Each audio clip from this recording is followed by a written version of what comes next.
టెన్షన్లో ఏదో ఒక పని మీద తిరుగుతూనే ఉంటాం, చేస్తూనే ఉంటాం. కానీ ఈ ఆరోగ్యం గురించి మనం పట్టించుకోవాలి. మనం హెల్త్ గురించి పట్టించుకోవాలి.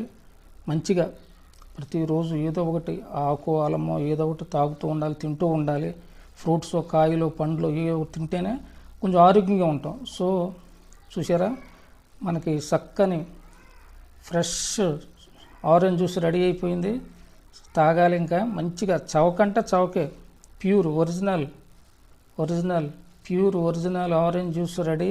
తాగేద్దాం. మంచి ఆహా, ఎంత స్మెల్ వస్తుంది తెలుసా, అదిరిపోతుంది. చౌక ప్యూర్ అది రెడీ అయిపోయింది. ఆరెంజ్ జ్యూస్ సూపర్గా వచ్చేసింది. ఇప్పుడు మనం తాగాలి. ప్యూర్ చక్కగా గ్లాసులో పోసుకుని మంచిగా చక్కగా తాగాలి. ఇప్పుడు ఆరోగ్యానికి చాలా మంచిది. తాగితే ఏదో ఒకటి జ్యూస్ తాగుతూ ఉంటే ఆరోగ్యానికి చాలా మంచిది. తాగండి ఈరోజు.